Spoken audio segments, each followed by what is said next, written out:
اچھا تو آج کا موضوع بڑا دلچسپ ہے۔ ہم بات کریں گے انٹرنل کنٹرولز کی۔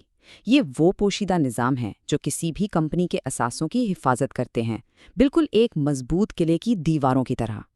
کبھی سوچا ہے کہ اتنی بڑی بڑی کمپنیاں جہاں روزانہ لاکھوں روپے اور ہزاروں چیزیں ادھر سے ادھر ہوتی ہیں، وہ یہ کیسے یقینی بناتی ہیں کہ سب کچھ محفوظ رہے، کوئی چیز بس یوں ہی غائب نہ ہو جائے؟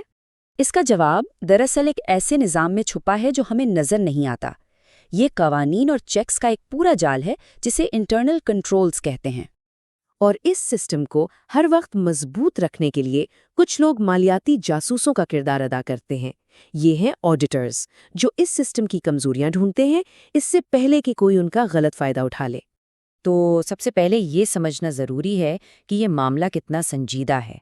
فائنانس اور انوینٹری کی دنیا میں ایک چھوٹی سی بھول چوک کا مطلب بھی سیدھا سیدھا پیسوں کا نقصان ہوتا ہے۔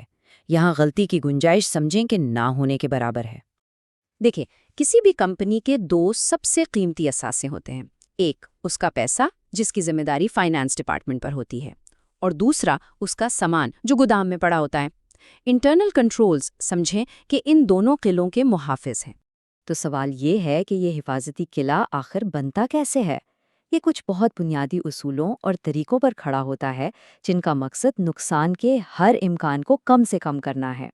اس قلعے کا سب سے اہم اور سنہری اصول ہے فرائض کی علیحدگی یا سیگریگیشن آف ڈیوٹیز۔ اس کا مطلب بہت سادہ ہے، کسی ایک شخص کے ہاتھ میں ساری طاقت نہ دی جائے، یعنی ایک ہی بندے کے پاس خزانے کی ساری چابیاں نہیں ہونی چاہیے، ورنہ وہ آسانی سے گڑبڑ کر کے اسے چھپا بھی سکتا ہے۔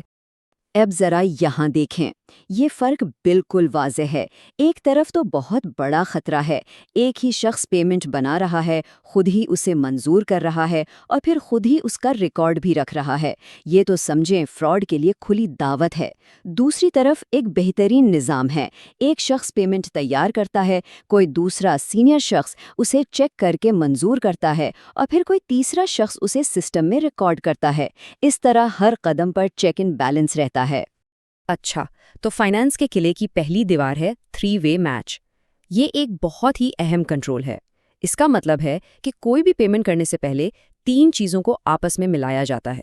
پہلا، پرچیز آرڈر، یعنی ہم نے کیا چیز منگوائی تھی۔ دوسرا، گڈز ریسیٹ نوٹ، یعنی ہمیں کیا چیز ملی۔ اور تیسرا، انوائس، یعنی سپلائر ہم سے کس چیز کا بل مانگ رہا ہے۔ جب یہ تینوں دستاویزات ایک دوسرے سے میچ کرتی ہیں تبھی ادائیگی ہوتی ہے۔ اس سے یہ پکا ہو جاتا ہے کہ ہم صرف اسی چیز کے پیسے دے رہے ہیں جو ہم نے منگوائی تھی اور جو ہمیں مل بھی چکی ہے۔ اور اب آتے ہیں گودام کے قلعے کی طرف۔ یہاں کی اہم دیوار ہے انوینٹری ریکنسیلیشن۔ مطلب یہ کہ صرف کتابی ریکارڈ پر بھروسہ نہیں کرنا، ٹیم باقاعدگی سے گودام میں جا کر سامان کو خود گنتی ہے اور پھر اس گنتی کو کمپیوٹر کے ریکارڈ سے ملاتی ہے۔ اگر کوئی فرق نکل آئے، جیسے سسٹم میں 100 چیزیں ہیں لیکن زمین پر صرف 95 ملیں، تو فوراً پتہ چل جاتا ہے کہ کوئی مسئلہ ہے، چوری، نقصان یا شاید ریکارڈ میں ہی کوئی غلطی۔ لیکن صرف ایک مضبوط قلعہ بنا لینا ہی کافی نہیں ہوتا۔ ہمارے مالیاتی جاسوس یعنی آڈیٹرز آ کر اس کی دیواروں کو ٹھوک بجا کر دیکھتے ہیں کہ کہیں کوئی دراڑ تو نہیں۔ آئیے دیکھتے ہیں کہ یہ کام ہوتا کیسے ہے۔ پیمنٹس کو چیک کرنے کے لیے ایک آڈیٹر کچھ ریسنٹ پیمنٹس اٹھاتا ہے اور ان کے پورے کاغذی ٹریل کو کھنگارتا ہے۔ وہ ہر قدم پر سوال کرتا ہے، کیا انوائس اصلی ہے؟ کیا وہ تینوں ڈاکیومنٹس اس کے ساتھ ہیں جن کی ہم نے بات کی؟ اور سب سے اہم، کیا صحیح سینئر بندے نے اس کی منظوری دی تھی؟